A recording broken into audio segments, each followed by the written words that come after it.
ஆதவன் தொலைக்காட்சியின் தமிழே வணக்கம் நிகழ்ச்சியின் மூலமாக அதிதிகள் பகுதியில் இன்றைய தினம் கூட உங்களோடு நாங்கள் ஒரு அதிதியை அழைத்து வந்திருக்கிறோம். குறிப்பாக இலங்கையினுடைய கடந்த வாரங்களிலே நாங்கள் சந்தித்த பிரச்சனைகள், சவால்கள் பற்றி நன்கு அறிந்திருப்போம். சமூக வலைத்தளங்களூடாகவும் அல்லது எங்களுடைய அன்பான சொந்தங்களோடு நேரடியாகவும் நாங்கள் இப்பொழுது கூட கலந்து ஆலோசிக்கப்படக்கூடிய, பேசப்படக்கூடிய ஒரு விஷயம்தான் இந்த பேரிடர். பல பேரிடரை நாங்கள் கடந்து வந்திருந்தாலும் கூட ஒவ்வொரு முறையும் ஒரு பேரிடரை சந்திக்கும் போது புதிதாக பல அனுபவங்களையும் பல விடயங்களையும் கற்றுக்கொண்டிருக்கிறோம். எனவே இந்த பேரிடர் எப்படியான விடயங்களை எங்களுக்கு கற்றுக் கொடுத்திருக்கிறது. ஒரு பக்கம் இந்த பேரிடர் மூலமாக பல சவால்களை நாங்கள் சந்தித்திருந்தாலும் இல்லை என்று நாங்கள் நினைத்துக் கொண்டிருந்த பல விடயங்கள் இன்னும் இருக்கிறது என்று எங்களுக்கு உணர்த்திய ஒரு இக்கட்டான காலகட்டம் இந்த காலகட்டம். இது தொடர்பாக பல விடயங்களை எங்களோடு பேசுவதற்காக இன்றைய தினம் இணைந்திருக்கிறார் ஓய்வு நிலை பேராசிரியரும் உளநல ஆலோசகரும் ஆகிய கலாநிதி எஸ்.டி. யோகராசா அவர்கள். அவரோடு இது தொடர்பாக பல விடயங்களை நாங்கள் பேசலாம். வணக்கம். வணக்கம். எப்படி இருக்கீங்க? நல்ல ரொம்ப மகிழ்ச்சியா இருக்கு. உங்களோட கதைக்கிறது எங்களுக்கு மகிழ்ச்சியா இருக்கு. காரணம், அதாவது தமிழ் மீது பற்று இருக்கக்கூடியவங்க, அதுலேயும் உங்களை மாதிரியான சீனியர்ஸ் இவங்களோட கதைக்கும் போது தமிழ் தொடர்பாக பல விஷயங்கள் மட்டும் இல்லாம உங்களுடைய அனுபவங்கள் மூலமா பல விஷயங்களை நாங்களும் கற்றுக்கொள்ள முடியும். அந்த வகையில இன்றைய தினம் முழுக்க முழுக்க நாங்க பேச போற விஷயம் இந்த பேரிடர் தொடர்பாகவும், பேரிடருக்கு பிறகு மக்களுக்கு அந்த மனநிலை எப்படி இருக்கிறது தொடர்பாக நாங்க பார்க்க போறோம். முக்கியமான ஒரு விஷயம் என்ன அப்படின்னு சொன்னா, இந்த அனர்த்தம் அப்படின்னு சொல்லும்போது அனர்த்தம் தொடர்பான பல விடயங்கள் இலங்கையை பொறுத்த வரைக்கும் பல பிரச்சனைகளை நாங்கள் சந்தித்திருக்கிறோம். இயற்கை அனர்த்தங்களை சந்தித்திருக்கிறோம், இல்லை செயற்கையான பல பேரிடர்களை நாங்கள் பார்த்திருக்கிறோம். இது எல்லாவற்றையும் கடந்தாலும் கூட ஒரு புதிதாக ஒரு அனர்த்தம் பார்க்கிற போது அந்த பயமும் அந்த அனர்த்தம் கொடுக்கக்கூடிய பாதிப்பும் எங்கள்கிட்ட இருந்து இன்னும் போகல. அதற்கு ஒரு காலமும் எங்களை நாங்கள் தயார்படுத்திக்கிறதே இல்லை. ஒரு அனர்த்தத்தை சந்திக்கிறப்போ மக்களினுடைய அந்த மனநிலை உண்மையில எப்படி இருக்கும், எப்படி அதை எதிர்கொள்றாங்க? இந்த அனர்த்தம் புவியியல் அறிஞர்களுடைய கருத்துப்படி இதுவரையும் இது போல இந்த விதத்தில் நடக்கலைன்னா அவருடைய கருத்து. அழிவு கூடி குறைஞ்சிருக்கலாம், பட் இதே போல் இதுவரை காலம் ஒரு நடக்கலைன்ற மாதிரி தான் அவர்களுடைய கருத்து. இந்த பேரழிவுக்கு எதிர்பாராத விதமாக அன்றாட வாழ்க்கையிலே சாதாரணமாக இருந்த மக்கள் ஒரு சில பேர் மண் சரிவில் அகப்பட்டு அப்படியே குடும்பங்களே, உறவினர்கள் எல்லோருமே இல்லா போன நிகழ்வுகள் இருக்கின்றது. இன்னும் சில பேருக்கு சொத்துகள், வெவ்வேறு அழிவுகள், அதிர்ச்சி, அந்த அதிர்ச்சியிலிருந்து மீள முடியாத ஒரு சில பேருக்கு இரவு நித்திரை வராது, சிரிக்கவே தோன்றாது. என்ன வாழ்க்கை, இறந்து போனால் நல்லம் என்ற விதமான ஒரு பயம், சின்ன குழந்தையிலேருந்து பெரியவர்கள் வரை இப்படி எல்லாமே இருக்கு. அப்போ இப்படிப்பட்ட நிலையில் ஒன்று அரசாங்க ரீதியாக அரசாங்கமும் இந்த மக்களுக்கு ஒரு பக்கத்தில் சேவை செய்கிறதோட ஒவ்வொரு மக்களுக்கும் எத்தனையோ பொறுப்புகள் இருக்குது. அது மட்டுமில்லை, இதற்கு உள்ளாகிற மக்களுக்கும் இதில் இருந்து எப்படி மீண்டு எங்களது வாழ்க்கையை காட்டியிருப்போம். எனக்கு நல்ல ஞாபகம் வருகின்றது, சுனாமி வந்த நேரம் என்னுடைய வீடு காக்கதீவில் மட்டக்குழியில் கடற்கரை ஓரத்தில் முதல் வீடு. முதலாவது எங்களோட வீட்டுக்கு வந்து தான் அங்கே போகணும். அப்போ எதிர்பாராமல் வந்த அழிவு. நான் உடுத்திருந்த சரமும் டிஷர்ட்டும் மட்டும்தான் மிச்சம். ஒரு சாமானும் இல்லை. என்னுடைய புத்தகங்கள் எல்லா சாமான், குடிக்க கோப்பம் கூட இல்லை. அப்போ இப்படி இருக்கிற நேரம் அந்த அதிர்ச்சி முதல்ல என்ன நடக்குதுன்னு தெரியல. இப்போ இது என்றாலும் வெள்ளங்கள் அதுக்கு முதலே சொல்லுவாங்க, காற்று வருதுக்கு வெயில் வருது. அந்த நேரம் எங்களுக்கு சுனாமி வருதுன்னு என்னுடைய அனுபவமே இல்லை. ஆமாம் ஆமாம், இந்த அனுபவங்கள் அடிக்கடி வந்துருக்கு. அப்போது அதில் இருந்து மீளுறதுக்கு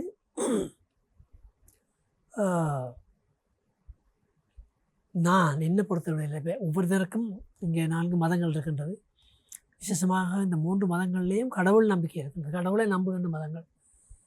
அப்போது இந்த ஏதோ அவரவரும் தான் நம்புகின்ற ஒரு கடவுளை நம்புவார்கள். இப்போ நானும் என்ன இந்த இந்த அந்த நேரத்தில் எல்லாம் முடிஞ்ச உடனே இது கடவுளுக்கு தெரியும்.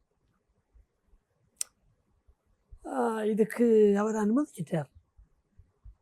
இது அவர் செய்ததாகவோ அல்லது இயற்கை அழிவோ அது இன்னொரு கதை. பட் இதை நடக்க விட்டுட்டார். நிச்சயம் இதை நன்மையாக மாற்றுவார். அந்த நேரம் பரப்பனை காத்திருப்பேன், அது வரைக்கும் கடவுளுக்கு நன்றி சொல்வோம்ன்ட்டு எல்லாம் இந்தளவு தண்ணி. அதுக்கப்புறம் சுரீஷ் சார்கள் எல்லாம் இந்த அளவில் எங்களுடைய நண்பர்களும் வந்தார்கள். அதுக்கு பிறகு ஒரு உடுப்பு கொண்டு வந்தார்கள். அதில் மாற்றிக்கொண்டு இப்படியே கொஞ்சம் கொஞ்சமாக நாங்கள் வளமைக்கு திரும்பினோம். என்னென்றால் நாங்கள் மக்கள் ஒரு பிரச்சனை ஒன்று வரும்பொழுது அது வெள்ள அழிவாக இருக்கலாம், அல்லது ஒரு நோயாக இருக்கலாம், அல்லது குடும்ப பிரச்சனைகளாக கூட இருக்கலாம், உறவு பிரச்சனைகள் இருக்கலாம் தான். எத்தனை பேர் அந்த உறவு பிரச்சனை உடைஞ்ச உடனே தற்கொலை கூடுகிறார். இப்படி பல விதத்தில் வடிவங்களில் பிரச்சனை வரலாம்.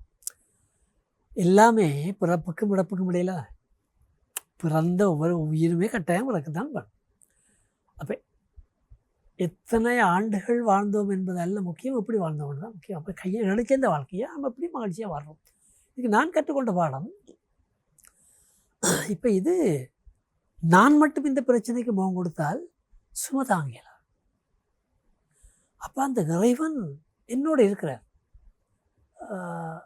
அவர் எங்கேயோ இருக்கிறவர் அல்ல, எங்கள் மத்தியிலே என்னோட இருக்கிற அந்த இறைவன் எனக்குள்ளேயும் இருக்கிறார். அப்போ அவரும் என்ன தாங்குகிறார் இந்த வேதனையை என்று நம்புகிற நேரம் அந்த பாரத்தின் அரைவாசி முக்கால்வாசி போயிட்டு ஏதாவது நடக்கும், அடுத்த நடவடிக்கை பார்ப்போம். இல்லைன்றால் அதுக்குள்ளே எங்களோட மனம் இறுகிட்டால் அதுக்கு பிறகு எங்களால் ஒன்றும் செய்ய முடியாது, உடம்பே எல்லாம் இடம் கொடுக்காது. அப்போது இப்படிப்பட்ட நேரத்தில் அதுக்கு அகப்பட்டார்கள் உறவினர்கள், பார்த்து கொண்டிருப்பவர்களுக்கே சில வழியில் அதிர்ச்சி ஏற்பட்டிருக்கும். அந்த அதிர்ச்சியிலேருந்து தாங்க முடியாமடியாலும் நான் சொன்ன இந்த அனுபவத்துக்கு கடவுள் நம்பிக்கை உள்ளவர்கள் வரலாம், அப்படி இல்லாதவர்களும் சரி மனிதனுக்குத்தானே பிரச்சனைகள் இன்றைக்கு வரும், நாளைக்கு வேறொரு பிரச்சனை வரும், மாறி மாறி மாறி பிரச்சனை வராமல் இந்த உலகத்தில் இல்லை. அப்போது அந்த பிரச்சனைக்குள் என்னுடைய வாழ்க்கையை வெற்றிகரமாக மகிழ்ச்சியாக வாழ்கிறது தான் வெற்றி. கண்டிப்பாக சரியாக சொல்லியிருந்தீங்க. அதான் அந்த சுனாமி பற்றி சொல்லியிருந்தீங்க. அது என்னால் முழுக்க உணர முடியுது. ஏன்னா நீங்கள் உணர்ந்த அதே அந்த அனுபவத்தை நானும் கடந்து வந்திருக்கேன். ஒரு கட்டத்துக்கு பிறகு ஒன்றுமே இல்லை. ஜனாதிபதி சொல்லியிருந்தாரு, மதிப்புமிக்க ஜனாதிபதி அவர்கள் இந்த சிச்சுவேஷன்ல, அதாவது பூஜ்ஜியத்திலிருந்து ஆரம்பிப்போம் அப்படிங்கிற ஒரு விஷயத்த சொல்லியிருந்தாரு. இந்த பூஜ்ஜியத்திலிருந்து மறுபடியும், அதாவது வாழ்க்கையில் எல்லாவற்றையும் இழந்த பிறகு திரும்பியும் முதல்ல இருந்து தொடங்கணும் அப்படிங்கிற ஒரு விஷயத்த சுனாமி அப்படிங்கிற ஒரு விஷயம் எங்களுக்கு ஆல்ரெடி கற்றுக் கொடுத்திருந்தது. ஆனா அந்த ஒரு நம்பிக்கை, அந்த ஒரு பழக்கம் இப்ப இருக்கிறவங்க கிட்ட இல்லை அப்படின்னு தோணுது. ஏன்னா இந்த அனர்த்தத்திற்கு பிறகு வரக்கூடிய அந்த பயம் கூட, சம்பாதிச்ச பணம் போயிடுச்சு, கட்டியிருந்த வீடு போயிடுச்சு, திரும்பியும் முதல்ல இருந்து ஆரம்பிக்கணுமா அப்படிங்கிற அந்த ஒரு பயமே வாழ்க்கை மீது இருக்கக்கூடிய ஒரு ஆர்வத்தையும் விருப்பத்தையும் இல்லாம பண்ணுது. அதை பத்தி நீங்க என்ன நினைக்கிறீங்க? உண்மையிலே அப்படி முடியுமா பூஜ்ஜியத்துல இருந்து மறுபடியும் ஆரம்பிக்கிறது, வாழ்றது? அப்படித்தான் நான் தொடங்கினேன். ஒரு டாக்குமெண்ட்ஸுகள், புத்தகங்கள், உடுப்புகள் ஒன்றுமே இல்லை, எதிர்பாராமல் என்னுடைய மருந்துகள் எல்லாம். அப்போது மன உறுதி வேணும். முதல்ல வாழ்க்கை என்பது போராட்டம் நிறைந்தது. ஆனால் அந்த போராட்டத்துக்குள்ளே நான் எப்படி மன உறுதியோடு நான் வெளியால் வரலாம். ஏன்னா இன்றைக்கு இப்போ இது வருது, நாளைக்கு என்ன ஒன்று வரும், பூமி அதிர்ச்சி வரலாம், அல்லது நோய் வரலாம். சில பேருக்கு மாற்ற முடியாத நோய் வரலாம், புற்றுநோய் போல. அப்படியான நேரத்துல எல்லாம் அதுக்கு முகம் கொடுத்து தானே ஆகணும். இறப்புன்றது நிச்சயம் தானே. பிறந்த ஒருவருக்கும் சாகைகள் ஒன்றையும் கொண்டு போக மாட்டோம், அது நல்லா தெரியும் எல்லாரும். ஆனாலும் அந்த அந்த உள்ளால உணர்வுக்குள்ளே வாரதில்லை. அப்போது உண்மையிலே நாங்கள் அந்த உள்ளால ஆன்மீக அனுபவத்தை கட்டி எழுப்பினோம் என்றால் என்ன பிரச்சனை வந்து அனுபவம் கொடுக்கலாம். கட்டாயம். இப்போ நீங்கள் ஒரு உளநல ஆலோசகர் அப்படிங்கிறதுனால பல அந்த மனித மனங்களுக்குள்ள இருக்கக்கூடிய பிறழ்வுகள் பற்றி நல்லா தெரிஞ்சு வச்சிருப்பீங்க. இப்போ எதுவுமே எங்கிட்ட இல்லை, எல்லாமே நாங்கள் இழக்க போகிறோம்ங்கிற ஒரு மனநிலையில் இருக்கிறப்போ இழப்புகள் வந்து பெருசாக தெரியாது.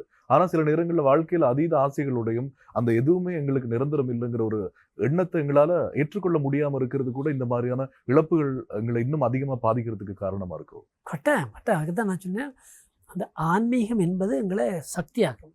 இப்படி அதிகமானவர்கள் நினைத்து கொண்டிருக்கின்றார்கள் ஆன்மீகம் என்றால் தான் நம்புகின்ற மதங்களினுடைய சடங்குகளும் வழிபாடுகள் பக்தி முயற்சி தான் ஆன்மீகம் என்று சொல்லியிருக்கிறார்கள். ஒவ்வொரு மதத்திலையும் இஸ்லாம் சகோதரர்கள் அவர்களுடைய மத சடங்குகள் வழிபாடுகள் பக்தி முயற்சி தான் அதை வந்து அவர் நினைச்சு கொண்டிருக்கிறார். அதை செய்தால் நான் மோட்சம் போயிடலாம்னு அவர் நினைக்கிறார். இந்து சகோதரர்களும் அவர்களுக்குரிய வழிபாடுகள் சடங்குகள் பக்தி முயற்சிகள் இதை வச்சு தான் நான் போயிடலாம். கிறிஸ்தவனும் அப்படித்தான்.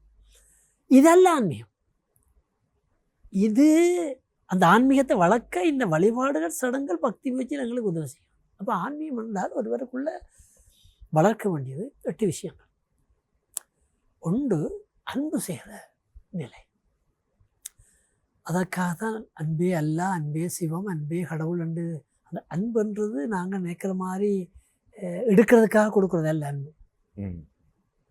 இப்போ சாதாரணமாக காதலுக்கும் அன்புக்கும் வித்தியாசம் இருக்குது. காதல்ன்றது எதிர்பாரால கவர்ச்சியோடு கூடிய ஒரு காம உணர்ச்சி தான் காதல். அது ஒரு உணர்ச்சி, அதை வேணும் போகும். அன்புன்றது அப்படி இல்லை. அது பெற்ற தாய் பிள்ளை வரலாம், நண்பர்கள் வரலாம், இவருக்கும் அன்பு செலுத்தலாம். அப்போ அன்பென்றால் எடுப்பதற்காக கொடுப்பதல்ல, கொடுப்பது, எதிர்பார்க்காம கொடுக்கிறது. அதாவது இன்னும் ஒருவரை அவருடைய குறைகளோடும் நிறைவுகளோடும் நிபந்தனை இல்லாமல், நீ இப்படி செய்தால்தான் அன்பு செய்வன் அப்படி இல்லை, நிபந்தனை இல்லாமல் அவரை ஏற்றுக்கொண்டு இருக்கிற நிலையை ஏற்றுக்கொண்டு அவருடைய நன்மைக்காக என்ன அர்ப்பணிப்பது. எனக்கு நல்ல விதத்தில் செயல்பட்டாலும் செயல்படாட்டாலும் உன்னுடைய நன்மைக்காக நான் என்ன அர்ப்பணிக்கிறேன். அதான் அன்பு. அந்த இறைவன்களை அன்பு செய்கிறான்றது அதுதான். அதே அன்பால் நாங்கள் என்னையும் முதல்ல அன்பு செய்வோம். நான் என்னில் அக்கறை இல்லாமல் மற்றவனுக்கு அக்கறை வேலாய. அது முதலாவது அந்த ஆன்மீகத்தில் பாருங்கள். இப்போ இப்படியான கஷ்டமான நேரங்களில் நாங்கள் இந்த அன்பு என்பதில் கவனம் எடுக்குவோம். அதனால் நான் மற்றவர்களை அன்பு செய்யும் போது அந்த இன்னொருவர் அக்கறையோடு பார்த்து கொண்டு இருக்கிறார், உதவி செய்ய ஆசையோடு இருக்கிறார், அன்பு செய்ய ஆசையோடு இருக்கிறார் நம்பினத்தானே எனக்குள்ள ஒரு திரும்பி வரும். நான் என்னில் அக்கறை வரேன். அப்போ தானே மற்றாக்கள் இருக்க அன்பு. இது ஒன்று. ரெண்டாவது மன்னித்து மறக்கிற ஒரு நிலையை நாங்கள் வளர்த்து கொள்ளோம். ஏனென்றால் இப்போ நாங்கள் வைராக்கியம் கொள்ள அல்லது சுய அனுதாபம் ரெண்டில் ஒன்று வரும். சுய அனுதாபம்ண்டா எனக்கு இப்படி ஆயிடுச்சு பாருங்களேன், எனக்கு இப்படி இல்லாம், இவங்களுக்கு எல்லாம் நான் இப்படி செய்தான், எனக்கு இப்படி செய்துட்டாங்கன்னு தன்னில் ஒரு இழக்கம் அல்லது வைராக்கியம். இந்த ரெண்டுமே மூளையில் சில நெகட்டிவான கெமிக்கலை உருவாக்கும். அது இந்த தேவையற்ற நோய்கள், கேன்சர் போன நோய்களுக்கு நல்ல சாப்பாடு அந்த கெமிக்கல். அல்லது கொலஸ்ட்ரால் கூடும், ப்ரெஷர் கூடும். அப்போ இந்த மன்னிக்கின்ற தன்மைகளை கொஞ்சம் கொஞ்சமாக பயிற்சி பண்ண தொடங்கணும். சின்ன குழந்தையிலேருந்து எங்கள் பிள்ளைகளுக்கு சொல்லிக் கொடுக்கணும். அப்போ ரெண்டாவது. மூன்றாவது சமத்துவம் பண்ணணும். இந்த உலகத்தில் பிறந்த அத்தனை பேருமே உயர்ந்த சாதி தாழ்ந்த சாதி, அந்த ஊர் தான் உயர்ந்தது, இந்த ஊராக்கள் எல்லாம் தாழ்ந்தது, அந்த மொழி பேசுபவர்கள் தான் உயர்ந்தவர்கள், இந்த மொழி பேசுபவர்கள், இப்படி எல்லாம் நாங்கள்லாம் பகுத்து வச்சுருக்கோம். நாங்கள் எல்லோருமே இறைவனுடைய பிள்ளைகள். நாங்கள் எல்லாருமே எந்த மொழி பேசினாலும், எந்த ஊரில் இருந்தாலும், எந்த மதத்தில் இருந்தாலும் அவர்களும் மனிதர்களே, அவர்களும் சகோதரர்களே, இந்த நாட்டு பிரஜைகளே, உலகத்திலே வாழ்ந்தாலும். அப்போ அந்த ஒரு மனப்பக்குவத்தை எங்களுக்குள்ளே வளர்த்துக்கொள்ளோம். சமத்துவம் பண்ண. அடுத்தது பாருங்கள், தொழிலில் கூட சமத்துவம் இல்லை பாருங்கள். சில தொழில்களை நாங்கள் ஏதோ பெரிய இதுதான் நல்ல தொழில்னு நினைக்கிறோம். இப்போ நகரம் சுத்திகரிக்கின்ற சகோதரர்கள் இருக்கிறார்கள், பஸ்ஸோட டிரைவர்ஸ், கண்டக்டர், இதெல்லாம் எங்களுக்கு முக்கியமான தொழில் தானே.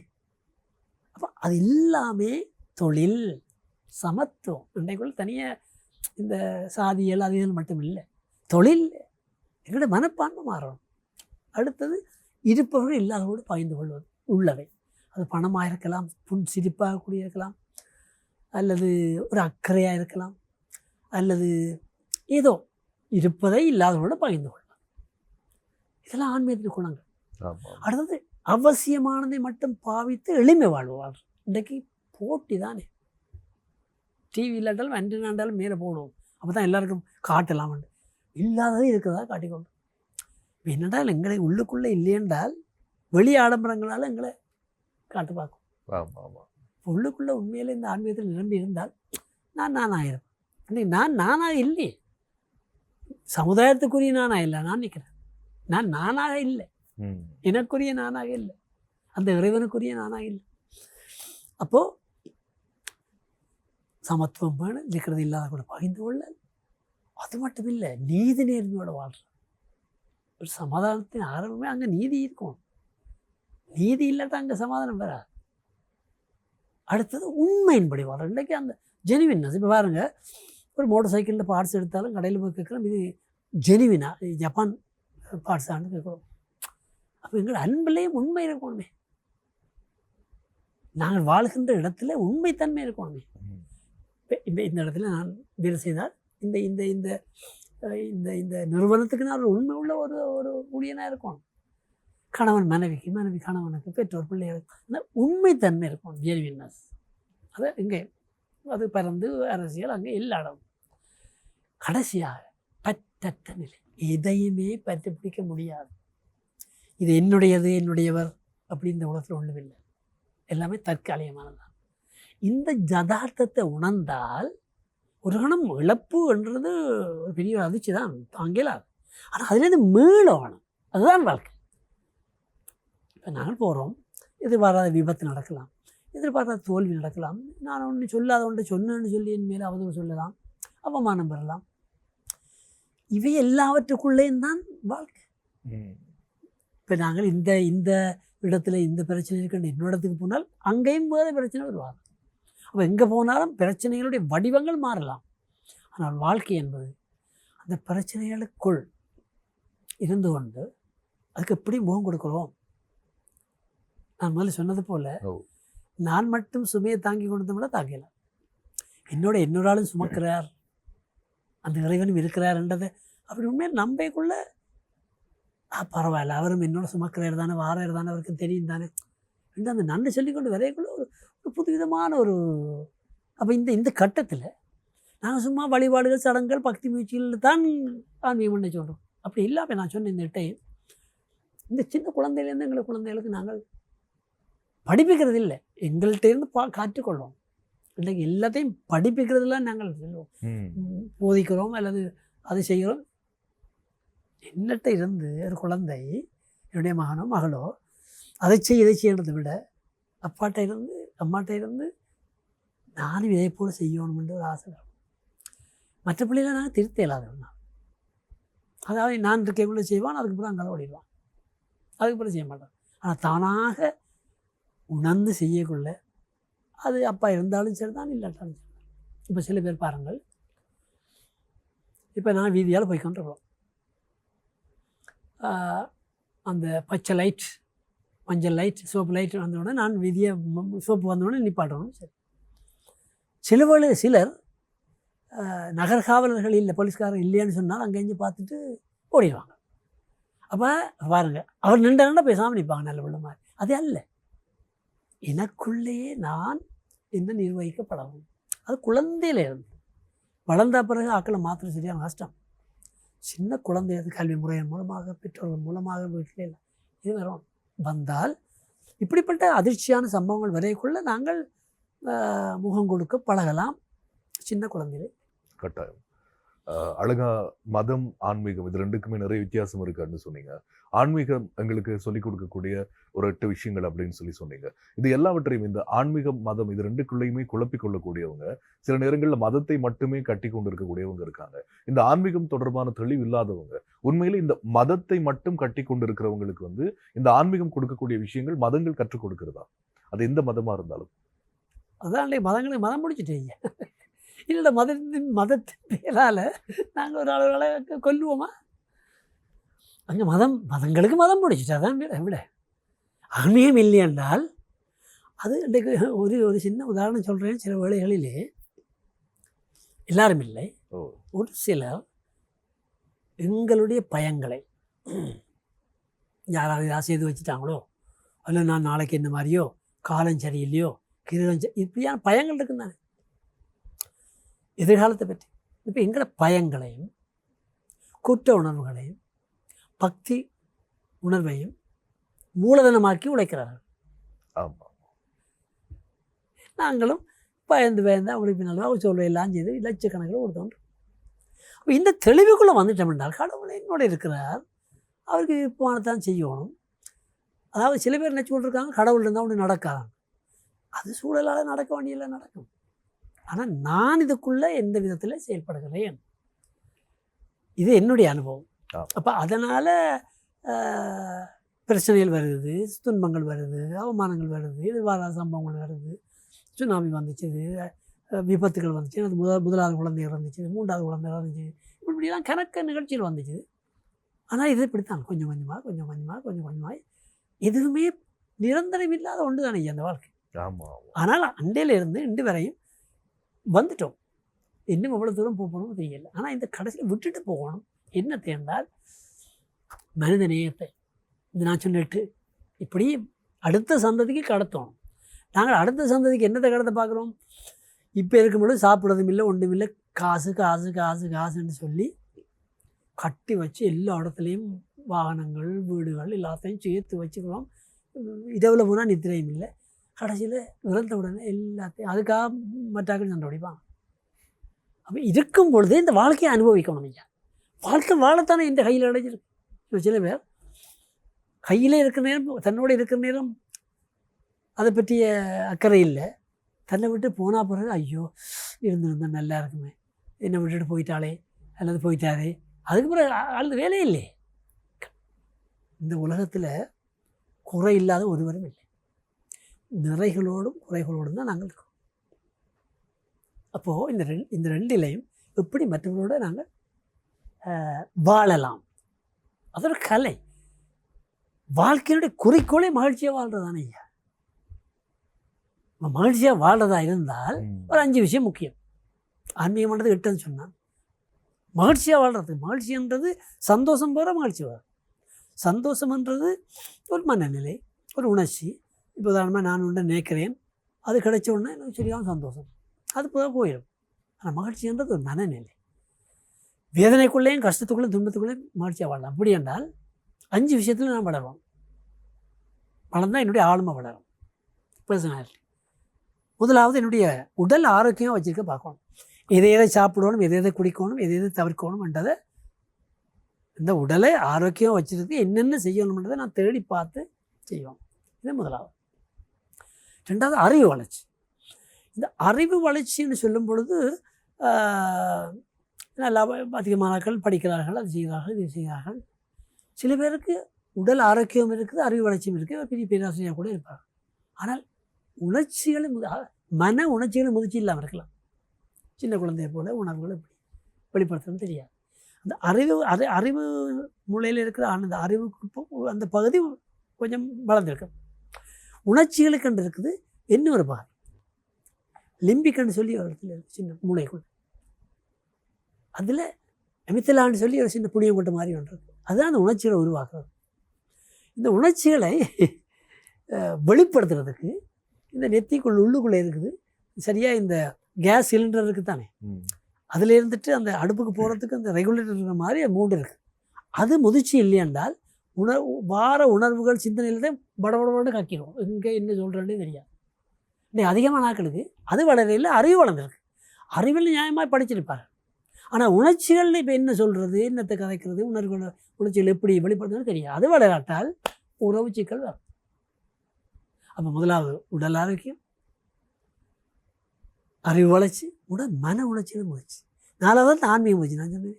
5வது மற்றவர்களோடு இருக்கின்ற உறவு.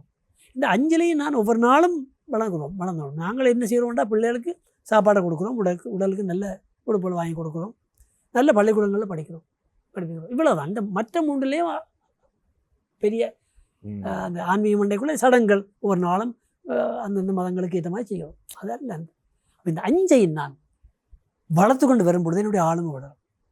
அப்போ நீங்கள் முதல் கேட்ட மாதிரி இப்படிப்பட்ட பிரச்சனைகள் நிறையக்குள்ள நானாக்கு முகம் கொடுக்கக்கூடிய சக்தி வரும், தோல்வி வரும், வேதனை வரும், கவலை வரும். இப்போ இழப்பு வந்தால் உடனே கவலை வரத்தானே செய்யாது,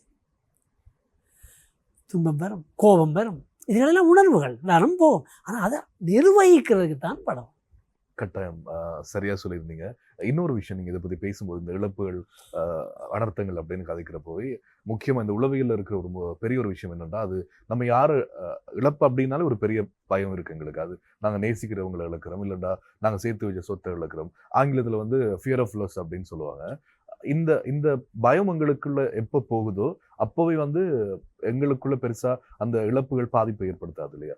ஃபியர் ஆஃப் லாஸ் பற்றி என்ன நினைக்கிறீங்க ஒவ்வொரு மனுஷனும்? அதாவது இப்போ இது என்று பற்றி பிடிக்காத பற்றற்ற வாழ்க்கை சொன்னேன் அந்த ஆன்மீகத்தில். இவர் என்ற அம்மா என்ற மகன் என்ற மனைவி என்ற இந்த கதிரை என்ற இந்த இந்த இந்த வாகனம் என்ற இப்படி நான் பற்றி பிடிக்கக்குள்ள அதனுடைய இழப்பு தாங்கலாம். அதனால அந்த பற்றற்ற வாழ்க்கை, அதாவது பற்றி பிடிக்க வேண்டியது ஒரு ஆள் இருக்கிறார். நாங்கள் பற்றி பிடிக்க வேண்டியதை விட்டுட்டு நபர்களையும் சொத்துக்களையும் பற்றி பிடிச்சோம். இதெல்லாம் எங்களுக்கு வாழத்தான தேவை ஐயா. பணம் சொத்து கட்டாயம் எங்களுக்கு தேவை. ஆனால் பணத்துக்கு சொத்துக்காகத்தான் வாழ்கிறோன்னா அது வாழ்க்கையில் லொஸ். குறிக்கோள் மாறணும். வாழ்க்கைக்கு தான் பணம். அதுக்கு நான் நேர்மையாய் கஷ்டப்பட்டு உழைச்சி மகிழ்ச்சியாக வாழணும்.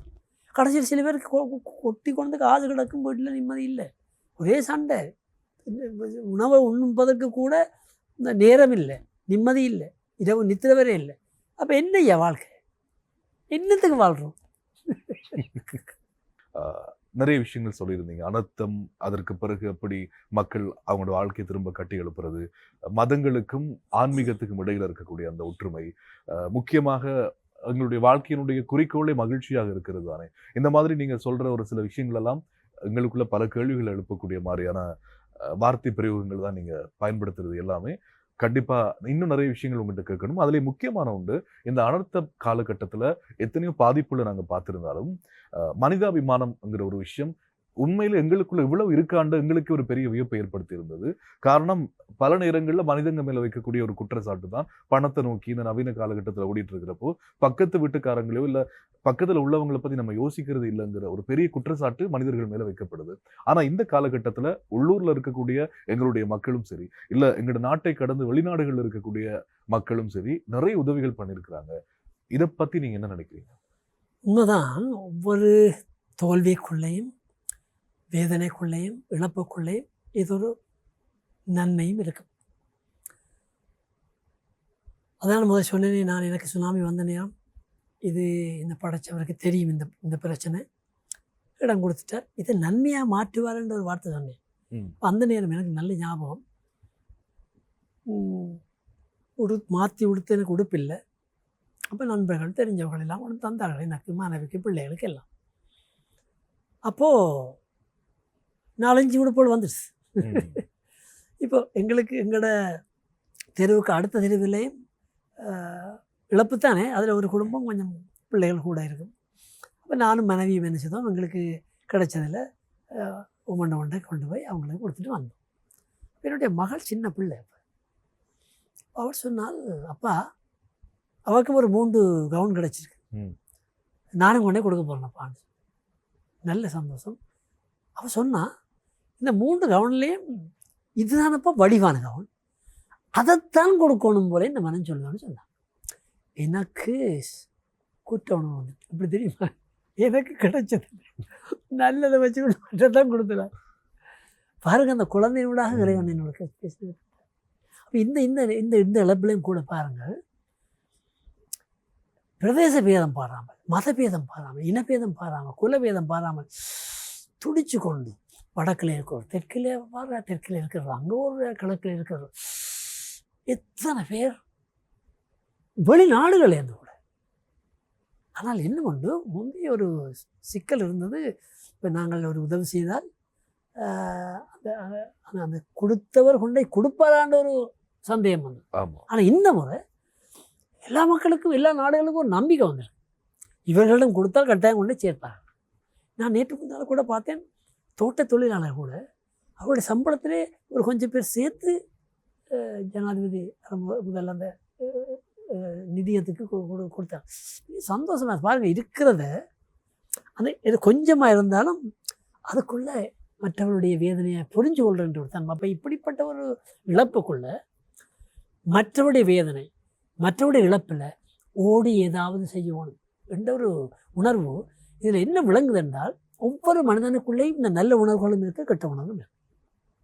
இப்போ ஒரு நாடை எடுத்தால் சில வழிகள் நாங்கள் சொல்லுகின்றோம், இந்த சமுதாயம் முழுக்க கெட்டதாண்டு. அது எப்படி என்றால், இப்போது 25% நல்லவர்கள் இருக்கலாம், 25% கெட்டவர்கள் வைப்போம், மிச்சம் இடையில் உள்ள 50% இருப்பார்கள் இல்லை.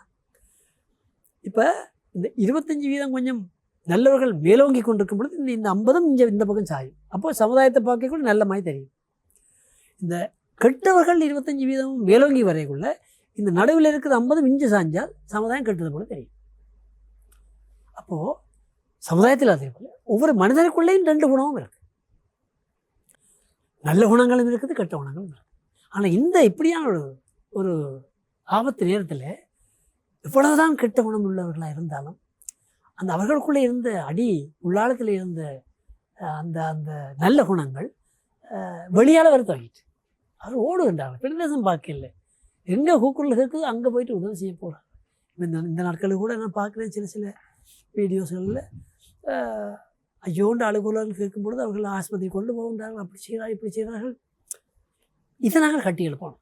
அப்போ இந்த இழப்புக்குள்ளும் இழப்பு அது விலமளிக்க முடியாத இழப்பு, உயிரிழப்புகள், பொருள் இழப்புகள் எல்லாம். ஆனாலும் எங்களுக்குள்ளே அந்த நல்ல குணங்களை வெளியால் எடுத்து இதனூடாக நாங்கள் எங்களை கடந்த காலத்தை மறந்து எதிர்காலத்தை நினைச்சு பயப்படாமல் இந்த நிகழ்காலத்துக்குள்ளே கையில் கிடைச்சதை கொண்டு மகிழ்ச்சியாக வாழக்கூடிய ஒரு சூழல் உருவாயிருக்கு. அப்போது நாங்கள் எதையும் பாசிட்டிவாகி அதாவது நேர்மறையாக பார்க்கும் பொழுது எந்த தோல்விக்குள்ளேயும் ஒரு நல்லதை காணலாம், எந்த இழப்புக்குள்ளேயும் ஒரு ஒரு ஒரு ஒரு ஆறுதல் கிடைக்கும், ஒரு எதிர்பார்ப்பு வரும். நான் எப்படியாவது வாழத்தான் வாழும், எப்படியும் வாழலாம் இல்லை, இப்படி தான் வாழணும். அந்த மன உறுதி ஒவ்வொரு இளைஞர்கள் இளம்பெண்களுக்கு அடுத்த சந்ததி அவர்கள் தான். எங்களோட காலம் போகுது, அடுத்த சந்ததி நீங்கள். அப்போ இதை கடத்தணும் நாங்கள், இந்த நல்ல தன்மைகள். இப்போ நாங்கள் எல்லாரும் இலங்கையர்கள்ன்ற ஒரு உறவு வந்து பாருங்கள், எத்தனை நாடுகள் வந்து குவிச்சிருக்கு, எத்தனை நாடுகள் வந்து வச்சிருக்காங்க. அப்போது இது ஒரு அகில ரீதியாக ஒரு ஒரு ஒரு ஒரு நல்ல விஷயம். அதை நாங்கள் கட்டி எழுப்ப வேண்டும். எங்களுக்குள்ளே இருக்கிற துன்பத்துக்குள்ளும் எங்களுக்குள்ளே இருக்கிற நல்ல விஷயங்களை நாங்கள் கட்டு எழுப்புவதற்கு நான் ஆசைப்பட்டால், இடம் கொடுத்தால் எனக்குள்ளே வளரும். நான் நினைக்கணுமே. இப்போ நான் நினைச்சா நான் சிரிக்கவே மாட்டேன்னு நினச்சி கொண்டு இருந்தால் சிரிக்க மாட்டேன். நாள் வாராண்டே நான்டே சிரிக்க மாட்டேன். ஒரு கல்யாணத்துக்கு போகிறோம், நான்டே சிரிக்க மாட்டேன். இப்படியே இருக்க மாட்டேன், சிரிப்பு வராதானே. முதலே தீர்மானம் எடுத்தால் நான் போகிற நேரமே சிரிச்சு கொண்டு போகணும். அவங்க மற்றவங்களை என்ன பார்த்துட்டு கொஞ்சம் முளைச்சி பார்த்தாலும் நான் சிரிப்பேன். ரெண்டு தீர்மானம் எடுத்தால் அதை செய்யலாம். இல்லை இந்த கையில் ஐயா இந்த வாழ்க்கை இருக்குது. காலையில் அதிகமான ஆட்களை பாருங்கள், எழும்பின உடனே ஐயோ இன்றைக்கு என்ன நடக்க போகுது தெரியாது. அப்படி இல்லை, எழும்பின உடனே நினைக்கணும், நேற்றைய விட 2 நாளில் என்ன பிரச்சனை வந்தாலும் நான் முகம் கொடுப்பேன் என்றொரு அந்த அந்த ஆரம்பிக்கிற நேரமே மன உறுதியோடு எழும்போம். அப்படி எங்களை வாழ்க்கை ஒவ்வொரு கணத்திலையும் தோல்விகளுக்கு முகம் கொடுத்து சரி இது இன்னும் ஏதோ நல்லதுக்கோ தெரியாது பாசிட்டிவாக நேர்மறையாக ஒவ்வொன்றையும் பார்த்து கொண்டு போய்க்குள்ள மகிழ்ச்சி என்ற கையில் ஐயா. நாங்கள் சில நேரத்தை யோசிக்கணும், அவராலாம் இன்றைக்கு இப்படி துன்பப்படுறோம், இவராலாம் துன்பப்படுறாங்க, எந்த கையிலான ஐயா இந்த வாழ்க்கை. என்ன நினைக்கிறீங்க? உண்மைதான், சரியா சொன்னீங்க. இப்போ நீங்கள் சொன்ன மாதிரி இப்போ கெட்டதுலையும் நல்லதுங்கிற மாதிரி எல்லாத்துலேயுமே நல்ல விஷயங்களும் இருக்குது. பொதுவாக அந்த நல்லவர்கள் கெட்டவர்கள் அப்படின்னு நம்ம மனுஷங்களை லேபிள் பண்ணுவோம். ஆனால் நமக்குள்ளேயும் எவ்வளோ நம்மளை நல்லவங்க அப்படின்னு காட்டிக்கிட்டாலும் கெட்ட விஷயங்கள் இல்லாமல் இல்லையா? இப்போ கெட்ட விஷயங்கள் வந்து நமக்குள்ள டாமினேட் பண்ணுறப்போ தான் நம்ம வந்து சமுதாயத்துக்கு கெட்டவர்களாக காட்டப்படுறோம். நல்ல விஷயங்கள் பல இருந்தும் ஏன் நம்ம வந்து அந்த நல்ல விஷயங்கள் பண்ணாமல் கெட்டவர்களாக நம்மளை வந்து போர்ட்ரே பண்ணுறோம்? அந்த கெட்ட விஷயங்களை தாண்டி நல்ல விஷயங்களை வந்து ஏன் நம்மளால் முன்னிலைப்படுத்திக்க முடியல? அதுதான் ஐயா என்னுடைய மனநிலை. நான் பயிற்சி பண்ண குழந்தையில இருந்தே எங்களோட பிள்ளைகளுக்கு அடுத்த சந்ததிக்கு கடத்துகிறோம். சும்மா படி படி படி வேறு வேறு விஷயங்கள், காசு, இதில் தான் நல்ல குணங்களை, நல்ல பெருமதிகளை, விழுமியங்களை அடுத்த சந்ததிக்கு பரப்பணும். அதுதான் சொத்து. அந்த பிள்ளைகளை நாங்கள் பாருங்கள், இவ்வளவுதான் நீங்கள் ஓலைவல்ல எல்லாம் எடுத்து ஏலைவல்ல எடுத்து ஃபஸ்ட் கிளாஸ் எடுத்து பிஹெச்டி படித்து வந்தாலும் ஒரு பிரச்சனை வந்தோடனே முகம் கொடுக்க முடியலைன்னா அந்த அந்த அந்த படிப்பால் என்ன பற்றி வசனம். ஆகவே எங்களோட வாழ்க்கைன்றது வாழ்த்தான். இந்த சின்ன வயசுலேயே நாங்கள் எங்களுக்கு அடுத்த சந்ததிக்கு கொடுக்க வேணும். ஒவ்வொரு வேதனைக்குள்ளேயும் அந்த வேதனை அதோடு முடிஞ்சிடும். அதாவது இன்றைக்கு அதிகமான நாட்கள் வாழ்கிறத நீங்கள் பாருங்கள், அப்படி நடந்து முடிஞ்சதை பற்றி நச்சு கவலைப்படுதுன்னு இருப்பாங்க, அல்லது நடக்க போகிற நச்சு வச்சு பயப்படுவாங்க. இந்த கணத்தை பற்றி இந்த கணத்திலான ஏன் மகிழ்ச்சியாக இருக்கலாம். அப்போ இந்த கணத்தில் நான் மகிழ்ச்சியாக இருக்க வேண்டியது ஒவ்வொரு கணமும் போய்கொண்டிருக்கு. அப்போ இந்த கணத்தில் நடந்து முடிஞ்சதை நினச்சி ஐயோ ஐயோ இப்படி ஆகிட்டேக்குள்ளே இது போய்கொண்டு இருக்குது. அல்லது ஐயோ இப்படி நடக்க போகுது அப்படின்னு ஒன்றில் எதிர்காலத்தை பற்றிய பயம். அது இன்னும் வரையில்லை, நடந்து முடிஞ்சது, இனி வராது. இந்த கையில் கிடைச்ச இந்த உறவு, அதேபோல் கையில் கிடைச்ச உறவுகளில் எல்லாத்தையும் நாங்கள் பார்க்கல. சின்னது கல்யாணம் முடிக்கிறாங்க நினைக்கிறது, ஆரம்பத்தில் கல்யாணம் முடித்தோடனே முன்ன காணையில் என்றால் எனக்கு நித்திர வேற இல்லை, இந்த கொஞ்சம் அப்படி சொல்லி கதைப்போம். 1 வருஷம் 2 வருஷம் 3 வருஷம் போன பிறகு இந்த கண்டாலே நித்திர வேற இல்லை, அங்கால போகணும்னு சொல்லுவோம். அது இயற்கை. இன்னொருவருடைய 2 பக்கம் இருக்கும். கொஞ்ச நாளைக்கே வாழ்ந்து கொண்டு போகிற நேரம் உங்களுக்கு தெரியும். மற்ற பக்கத்தை கண்டோம்னா நான் ஒவ்வொரு மனிதனுக்குள்ளேயும் 2 பக்கம் இருக்கும். அப்போது நாங்கள் அந்த கெட்ட பக்கங்களை நாங்கள் கண்டு அவரை ஒதுக்குவதை விட்டு அவருக்குள்ளே நல்ல பக்கங்களை வெளியால் எடுக்கிறதுக்கு என்னால் முடிஞ்ச என்னென்ன உதவி செய்ய முடியும், அதான் பாசிட்டிவ் திங்கிங்.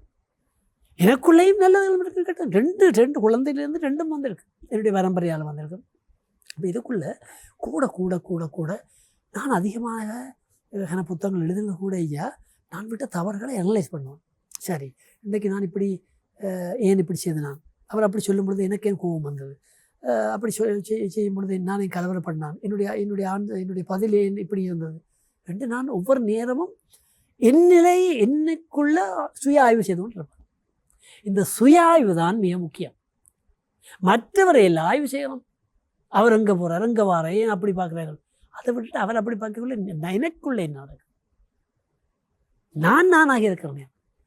எனக்குள்ள உண்மையாகவே அந்த இறைவனுடைய அந்த அன்பு, நான் சொன்ன அந்த ஆன்மீக குணங்கள் வெளிப்படுதா?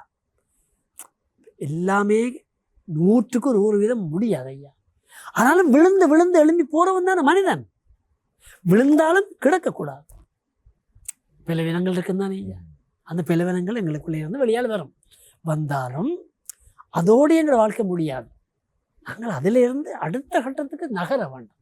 அந்த நகர்றது தோல்வியோடு அழுது அல்ல, சரி போயிட்டுது பார்ப்போம் என்று ஒவ்வொருவருக்கு நாங்கள் தைரியம் கொடுக்கணும். இந்த மீடியாக்களே சரியான பிரயோசனமாக இருக்குது. இப்படிப்பட்ட இதுகளை நாங்கள் சமுதாயத்தை கொடுத்து சரி கையில் கிடைச்சதை கொண்டு இப்போ கடலில் தத்தளிச்சு கொண்டு இருக்கிறோம், ஐயோ இப்படி ஆகிட்டாலும் அழுது கொண்டு இருக்குது. கையில் ஒரு கட்டை கிடைச்சாலும் சரி இது ட்ரை பண்ணி பார்ப்போம். நீச்சல் அடிக்கணும், எதிர் நீச்சல் போடணும். என்ன நினைக்கிறீங்க?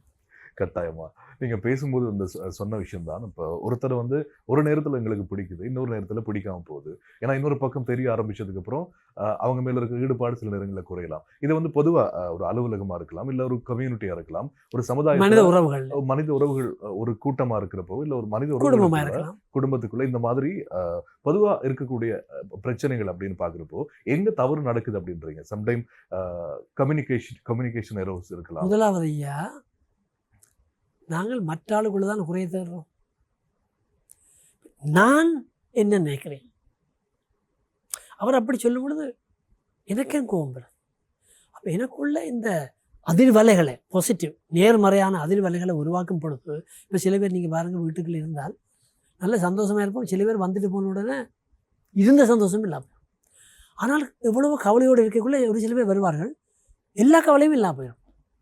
இப்போ நான் இந்த எதிர்மறையாக இல்லாமல் நேர்மறையாக கழிச்சு கொண்டிருக்கக்குள்ள உங்களுக்கு கூட இதை கேட்டுக்கொண்டிருக்கிற நேரம் கூட உங்களை அறியாமல் உங்களுக்குள்ள ஏதோ ஒரு உற்சாகம் கொண்டு வருது. சரி வாழுவோம். பிளவினத்தில் நாங்கள் ஒதுக்கி விட்டவர்களுக்குள்ளேயே நல்லதுகள் இருக்குது. அப்போ அவர்களுக்குள்ளே நல்லதுகள் தேடி பார்க்கலாம்.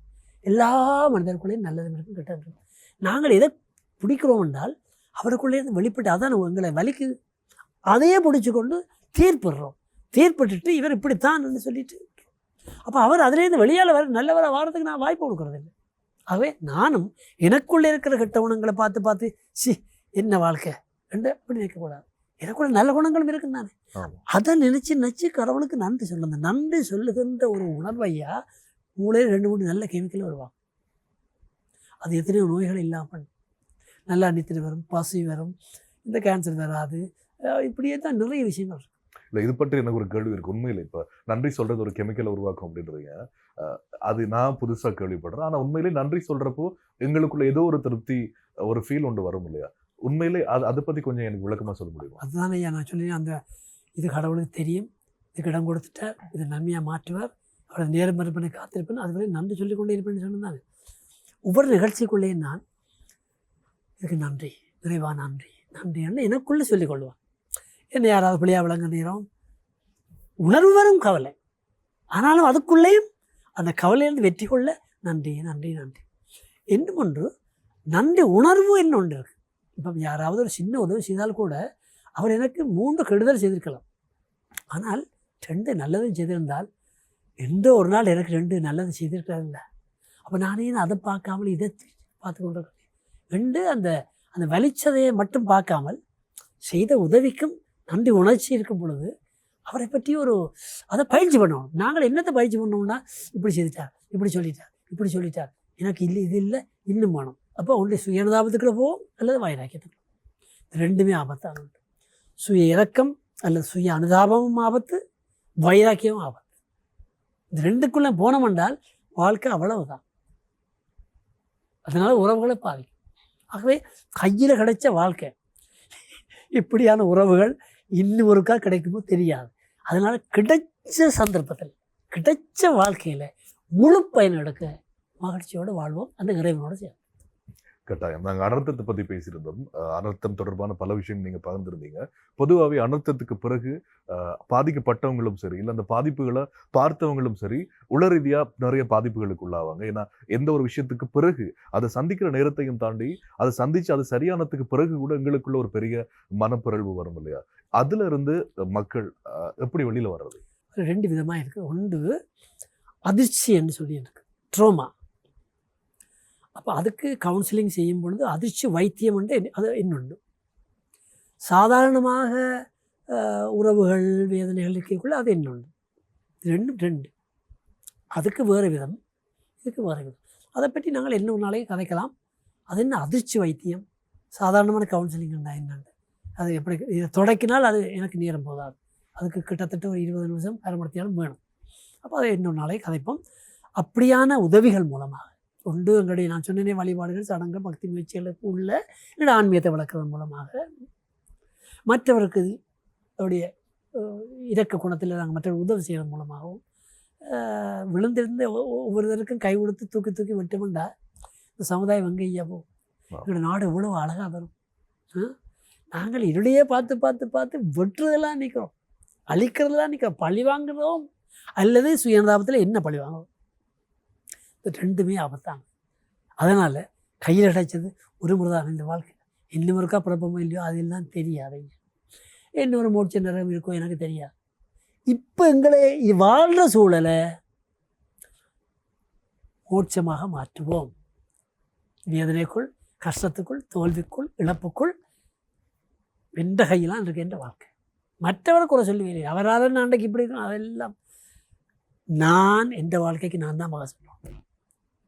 நான் நினைச்சால் வேதனைக்குள்ள, துன்பத்துக்குள்ள, சவாலுக்குள்ள மேலே வரலாம். கட்டாயம். நீங்கள் ஒரு பேராசிரியராக, ஒரு உளநல ஆலோசகராக நிறைய பேரோட பார்த்துருப்பீங்க, பல பேருடைய அந்த மனநிலையை தெரிஞ்சிருப்பீங்க. இப்போ இருக்கக்கூடிய அந்த பொதுவாக ஜென்சின்னு சொல்லுவாங்க, இப்போ இருக்கக்கூடிய தலைமுறையை பொறுத்த வரைக்கும் இவங்க நீங்கள் சொன்ன இந்த விஷயங்களை வாழ்க்கையில் எந்த கண்ணோட்டத்தில் பார்க்குறாங்க? இதெல்லாம் அவங்ககிட்ட இருக்கா? ஓ, அருமையான கேள்வி. எனக்கு நேரம் வேணும், இருந்தாலும் சுருக்கமாக சொல்கிறேன். இன்னைக்கு நானும் நீங்களும் வாழ்ந்து கொண்டிருக்கிற கலாச்சாரம் நுகர்வு கலாச்சாரம் உலகம் முழுவதும். இந்த நுகர்வு கலாச்சாரத்தில் 2 பண்பு இருக்குது. ஒன்று, ஒரு காலத்தில் ஒரு பொருளை உற்பத்தி செய்தால் அந்த உற்பத்தி செய்தவருக்கும் லாபம், நுகர்வோருக்கும் லாபம். நீண்ட காலம் பாவிக்கக்கூடியதாக இருக்குது. ஒரு ஒரு ஒரு பையை எடுத்தால், பேக் எடுத்தால் கனகாலம் இப்போ ஷாப்பிங் பேக், அதாவது பாவிச்சாச்சு தெரிஞ்சாச்சு. இந்த பழக்கம் உறவுகளுக்குள்ளே வந்துட்டு, உங்களுக்கு எனக்கு வாசியாக இருக்கிற நேரத்தில் பாவிப்பேன், பாய்ச்சி போட்டு இன்னால் எனக்கு என்ன லாபம் இது ஒன்று. 2வது, பணம் தான் மேலே வர்றது. மனித உறவுகளுக்கு முக்கியத்துவம் அல்ல, பணம் தான் முதலிடம் வருது. அப்போ பணத்தை முன்கொண்டு தான் உறவும் வருது. இப்போ கதைச்சு கொண்டு கேட்கல, நீங்கள் இப்போ கதைச்சு கொண்டு இருக்கிறதால எனக்கு என்ன லாபம், உங்களால் எனக்கு என்ன லாபம். அப்போ காசுக்கு பின்னால் மக்கள் ஓடுறாங்க. காசு வாழ்க்கைக்கு தேவைன்றதை விட்டுட்டு காசு தான் வாழ்க்கைன்றது அதுக்கு பின்னால் ஓடி வாழ்க்கையை இழக்கிறோம் அன்றைக்கு. அப்போது இந்த இந்த கலாச்சாரம் உலகம் முழுவதும் ஒரு பரவி கொண்டிருக்கு. மனித உறவுகளுக்கு முக்கியத்துவம் இல்லை, தன்னோட தனக்கு உறவு இல்லை, கடவுளோட உறவு இல்லை, மற்றவங்களோட உறவு இல்லை. பணத்துக்கு பின்னால் போகிறோம், பாவிச்சு போட்டு மற்றவங்கள ஒரு பொருளாக பாவிக்கணும். பிரயோசனம் இல்லைன்னு தூக்கி எறிகிறது. இது குடும்ப உறவுலையும் அப்படித்தான், ஏனைய உறவுகளுக்குலையும் அப்படித்தான், காரியாலயத்தையும் அப்படித்தான், நாட்டிலையும் அப்படித்தான். அப்படி இருக்கக்கூடாது. அப்போ அந்த குழந்தைகள் அந்த நிலைக்கு போனதுக்கு என்ன காரணம்? இந்த சமுதாயம், பெற்றோர்கள், ஆசிரியர்கள், மதத்தை வழிநடத்துபவர்கள், எல்லா பெரியவர்களும் பொறுப்பு சொல்லவும். குழந்தைகள் என்பவர்கள் வெற்று பேப்பர்கள். அதில் எழுதுபவர்கள் பெற்றோர்களும் ஆசிரியர்களும் பெரியவர்கள். அவர்கள் பிறக்கப்பொழுது அழகாக பிறகு அவர்களை உருவாக்கும். ஐயா இப்போ பாருங்கள், பிறந்த உடனே ஒரு மிருகம் ஒரு கொஞ்ச நேரத்துக்குள்ள டக்குன்னு எழுப்பி நடக்கும். மனித குழந்தை அப்படி இல்லை. மனித குழந்தை பிறக்கும் பொழுது அதனுடைய மூளை வளர்ச்சி 25% தான். அதுக்கப்புறம் 2 வயசு வரைக்கும் 75%, 5 வயசு வரைக்கும் 90%, மிச்சம்தான் பிறகு. அப்போ அந்த 5 வயசுக்குள்ளே அந்த குழந்தையை வளர்க்குற அம்மா அப்பாவுக்கு இந்த அறிவுகள் இருக்கணுமே. இதை பற்றி நாங்கள் இன்னொரு நாளைக்கு அதை கட்டாயம் இன்னொரு நாள் நாங்கள் இதை பற்றி விரிவாக பேசலாம். இப்போ நிகழ்ச்சியோட இறுதி கட்டத்துக்குள்ளே நாங்கள் வந்திருக்கோம். பொதுவாக எங்களோட தொலைக்காட்சி பார்க்கக்கூடிய நேயர்கள் குழந்தைகளாக இருக்கலாம், இல்லை வயது வந்தவர்களாக இருக்கலாம். வாழ்க்கை பற்றிய உங்களோட புரிதலையும் உங்களோட கண்ணோட்டத்திலையும் இந்த வாழ்க்கை எப்படி மகிழ்ச்சியாக வாழ்றது தொடர்பாக இறுதியாக நீங்கள் என்ன சொல்ல விரும்புகிறீங்க? கையில் கிடைச்ச வாழ்க்கையை கைவிடக்கூடாது, முழுமையான பிரயோசனத்தை எடுக்கணும். அதனால் எப்படியும் வாழலாம் இல்லாமல் இப்படித்தான் வாழ்வன் என்ற ஒரு குறிக்கோளில் மகிழ்ச்சியாக வாழ்கிறது என்னோடய வாழ்க்கையின் இலக்கு. அந்த மகிழ்ச்சிக்கு சரியான இலக்கு இல்லைன்னா நான் மகிழ்ச்சியை போதையில் எடுப்பேன், அல்லது காமத்தில் எடுப்பேன், அல்லது சொத்தில் எடுப்பேன். இப்படியான இதெல்லாம் அழியக்கூடியது. ஆனால் மகிழ்ச்சியாக வாழ நான் சொன்னேன், என்னுடைய ஆளுமையை வளர்க்குறது உண்டு. என்னுடைய உடலை நல்லா ஆரோக்கியமாக பார்த்துக்கொள்ளணும். அதுக்கு என்னென்ன செய்யணும், அறிவை வளர்க்கணும், மன உணர்ச்சிகளை முதிச்சு, ஆன்மீக முதிச்சு, அடுத்து மற்றவர்களோடு இருக்கின்ற உறவுகள் முதிச்சு, அஞ்சே வளர்க்குற நேரம் நான் நானாக இருக்கலாம், மகிழ்ச்சியாக வாழலாம்.